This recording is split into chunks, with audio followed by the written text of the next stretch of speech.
감사합니다. 오늘 말씀은 나는 하나님을 조롱하는 자가 아닌가 라고 하는 제목으로 말씀 함께 나누겠습니다.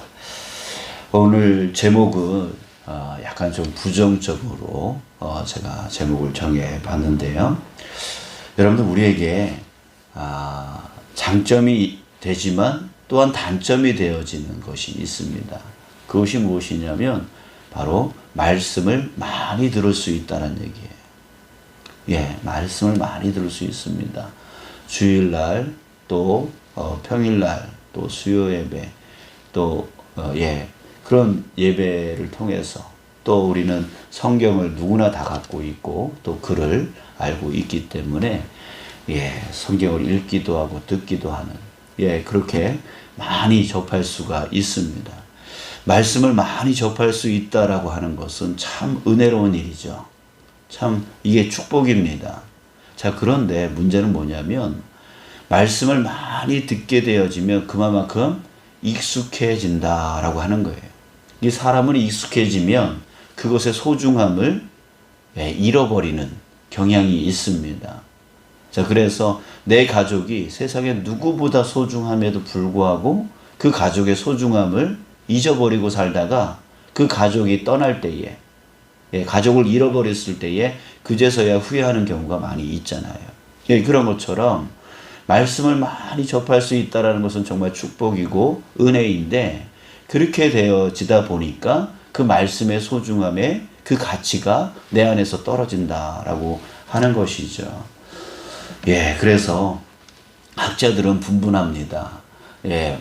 예배를 줄여야 된다라고 하는 그렇게 주장하는 자들이 있고 그럼에도 불구하고 우리에게 주신 이 한국 사람들에게 주신 이 말씀의 이 은혜 새벽 예배 이런 것들에 대한 것을 우리가 더 소중히 여기고 더 많이 해야 된다 이렇게 설왕설래하는 부분들이 너무나 많이 있는 거예요. 자, 그렇지만 여러분들 중요한 것은요, 우리가 중요한 것 같아요. 우리가 그 말씀을 얼마나 소중하게 여기고 깨닫고 소중하게 여기며 그 말씀을 정말 시냇가에 심은 나무가 그 물을 공급받듯이 그 소중한 그 물을 공급받는 것으로 우리가 항상 깨닫고 무뎌지지 않고 그 말씀을 깨닫고 그 말씀으로 인하여 변화되어지는 삶을 누려나가는 것, 그 말씀대로 살아나가는 것, 이것이 중요한 것 같아요.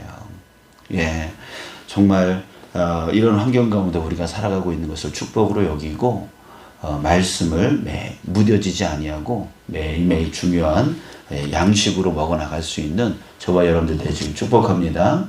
자, 그러기 위해서 오늘 다시 한번 우리 자신에게 이런 질문 한번 던져봤으면 좋겠어요. 자, 나는 요즘 계속해서 회개하고 있는가? 회개하고 있습니까? 하나님 말씀을 통해서 자신의 온전치 못한 모습을 깨닫고 그것을 발견하고 있습니까?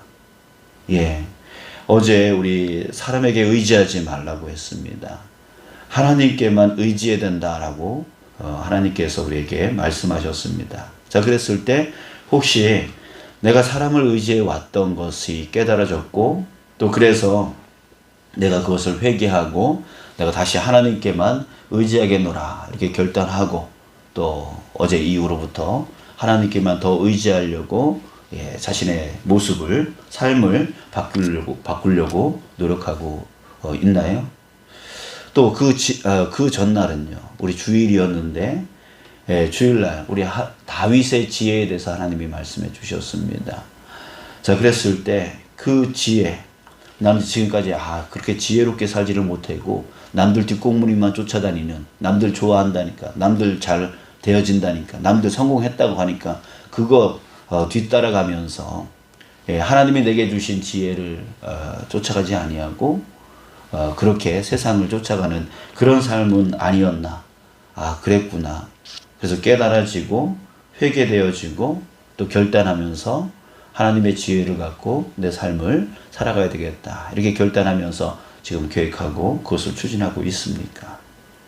자, 만약에 이 말씀을 들어도 읽어도 아무런 마음에 그 반응이 일어나지 않는다. 말씀을 들어도 깨달아지지 않고 말씀을 들어도 회개되지 아니하고 내 삶이 이랬었구나. 내 삶이 잘못됐구나. 이 말씀에서 내가 많이 벗어나 있구나 라고 하는 그런 마음의 반응들, 그리고 삶의 변화되는 그 반응들, 삶을 바꾸려고 하는 그 반응들, 이런 것이 일어나지 않는다면 우리 지난번에 영적 둔감병, 영적 둔감병에 우리가 심하게 걸려있는 그런 모습을 우리가 살펴볼 수가 있어요. 여러분들, 말씀은 교훈과 책망과 바르게 함과 의로 교육하기에 유익하다라고 했습니다. 자, 그렇다면 말씀을 들으면 당연히 우리는 교훈을 받아야 되고 책망되어져야 되고, 그래서 깨달아져야 되고 바르게 되어져야 되고 의로 교육되어져 나가야 되는 거예요. 그래서 믿음이 성장되어져야 돼요. 자라나가야 돼요. 자라나가야 돼요. 주님이 부르시는 그날까지 우리는 매일매일 자라나가야 된다라고 하는 것이죠. 그런데 그것이 멈춰져 있는 것은 심각한 문제 중에 문제. 신앙인들이 가장 걸리면 안 되는 영적 전염병. 이것이 바로 영적 둔감병이다라고 하는 것입니다. 이 시대의 기독교를 개독교라고 부르면서 그렇게 지탄받는 이유 중에 가장 큰 이유가 바로 무엇입니까? 말씀을 들으면 삶이 바뀌어야 되는데 말씀을 들어도 삶이 바뀌지 아니하고 세상 사람들하고 똑같이 살아가니까 그 세상 사람들의 그 기대치가 맞지가 않는 거예요. 그래서 누구는 그렇게 말했습니다. 예수는 내가 존경하는데 그리스도인들은 존경하지 않는다. 이렇게 말하는 사람이 있어요. 자, 여러분, 오늘 15절에 이렇게 영적 둔감병으로 살아갈 때에 어디까지 치달을 수 있는지를 15절에서 말해주고 있습니다. 보라, 그들이 내게 이르기를 여호와의 말씀이 어디 있느냐, 이제 임하게 할지어다 하나이다. 예레미야 선지자의 고백인데요. 이 말을 표준 세번역으로, 쉽게 써놓은 표준 세번역으로 다시 읽어보면 이런 내용입니다. 백성이 저에게 빈정거리는 말을 들어보십시오. 주께서는 말씀으로만 위협하시지 별것도 아니지 않느냐. 어디 위협한 대로 되게 해보시지 라고 합니다.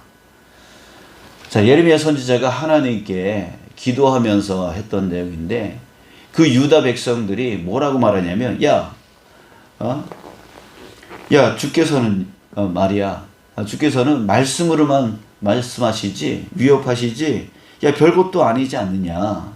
어디 위협한 대로 되게 한번 해봐 라고 하면서 예레미야 선지자를 조롱하고, 근데 예레미야 선지자를 조롱하는 거예요, 그게? 아니죠. 예레미야 선지자는 하나님이 주신 말씀 그대로 전한 선지자였어요. 그렇다면 누구를 조롱하는 겁니까? 하나님을 조롱하는 거예요. 하나님, 한번 해봐요. 그냥 말로만 위협하지 말고 한번 해봐요. 뭐 변하는 게 뭐가 있어요? 성 멸망당한다면서요. 멀쩡한데요, 뭐. 아무런 문제가 없는데요, 뭐. 이러면서 하나님을 조롱하고 있는 거예요. 하나님을 조롱하고 있는 거예요.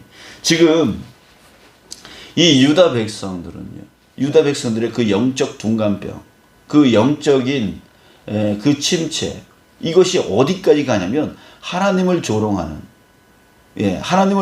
데까지 가는 거예요. 여러분, 우리의 영적인 무반응, 아무리 말씀을 들어도 마음이 반응하지 않고 삶이 바뀌지 않는다면 여러분들, 우리가 여기까지 가는 거예요. 하나님을 조롱하는 데까지 가는 거예요. 하나님이 없다 하는 데까지 가는 거예요. 그냥 겉으로는 종교 생활을 하는데, 하나님을 믿는다라고 하는데 실질적인 삶은 하나님과 무관한 삶을 살아가는, 그러면서 자기는 신앙생활 잘한다라고 생각하는 그런 질병 가운데 살아가는 거예요. 예수님은 바리새인들과 싸웠습니다. 서기관들과 싸웠습니다. 장로들과 싸웠습니다. 그들이 누굽니까? 종교 지도자들입니다. 왜 싸웠습니까? 그들이 그랬다는 거예요. 자기네들은 좋은 신앙인들이라고 생각을 해요.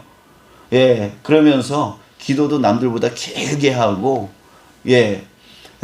시장에서 아주 긴 옷을 입고 자기가 장로인 거, 자기가 제사장인 거, 자기가 바리새인인 거, 서기관인 거를 자랑해요. 그러나 예수님이 볼 때 그 사람들은 영적으로 완전히 죽어 있는 거예요. 하나님 말씀보다 자기네들이 세워놓은 전통을 더 따라가는 거예요. 하나님 말씀을 폐하는 자가 되어버렸어요. 그 모습이 바로 내 모습이 아닌가라고 하는 거예요. 말씀을 들어도 무반응하고, 말씀을 들어도 깨닫지 못하고, 말씀을 들어도 바꾸려고 하지 아니하는 그런 모습이 바로 저와 여러분들의 모습이 아닌가. 다시 한번 돌아보자라고 하는 것입니다. 그래서 정말 그렇습니다. 자, 우리 역사를 한번 생각해 보죠. 남유다. 하나님께서 징계하겠다, 심판하겠다라고 했는데, 그들은 어디 한번 해봐요. 위험만 하지 말고 한번 해봐요. 아무런 문제 없잖아요. 라고 그렇게 조롱을 했는데, 결국에는요, BC 586년 그때에 정말 하나님의 말씀 그대로 예루살렘 성전은 완전히 파괴되어지고 남유다 백성들은 바벨론의 포로가 되어져서 붙잡혀가게 되어지고 그 땅은 황폐하게 되어지고 완전히 쑥대밭이 되어진 역사적인 사건이 일어나게 되어집니다. 여러분, 하나님의 말씀은 반드시 이루어지는 줄 믿습니다. 여러분들, 이것이 바로 저와 여러분들에게 두려움으로 다가오기를 소원합니다. 여호와를 경외하는 자가 지혜의 근본, 여호와를 경외하는 것이 지혜의 근본이라고 했습니다. 하나님을 두려워할 줄 아는 자가 지혜로운 삶을 살아가는 거죠. 지혜로운 삶 중에 한 가지는 무엇입니까? 하나님의 말씀이 반드시 이루어질 줄 알고 두려워서 내 삶을, 그 두려운 일이 일어나기 전에 내 삶을 바꾸는 자가 바로 지혜로운 자입니다. 여러분들, 저와 여러분들이 바로 지금 괜찮다고, 지금 멀쩡하다고, 내가 지금 이렇게 살아도 징계받는 게 없고 아무런 문제 없고 그냥 편안하게 잘 산다라고 생각해서 나는 괜찮지 뭐, 나는 잘 살고 있지 뭐, 이렇게만 생각하고 있다가는 그날이 언제 올지 모르는 거죠. 여러분, 우리 하나님의 말씀이 반드시 이루어질 것에 대한 두려운 마음이 저와 여러분들에게 있기를 소원합니다. 그래서 주님의 말씀을 더 귀 기울이고, 혹시라도 이 말씀이 나에게 하신 말씀이 아닌가, 내 삶을 고치게 만들려고 하시는 주님의 은혜의 말씀이 아닌가, 이것을 더 귀 기울이면서 자기 자신을 말씀에 빗대서 바라볼 수 있고, 그 안에서 고쳐야 될 것들을 반드시 찾아내고, 그래서 삶을 바꿔나가려고 매일매일 씨름하여 살아갈 수 있는 저와 여러분들 되시길 소원합니다. 그래서 미래에 닥칠 그 심판을 피할 줄 아는 자, 그리고 매일매일 자신을 고쳐서 믿음으로 성장해 나갈 줄 아는 자, 그런 자가 되어지길 소원합니다. 기도하겠습니다. 아버지 하나님,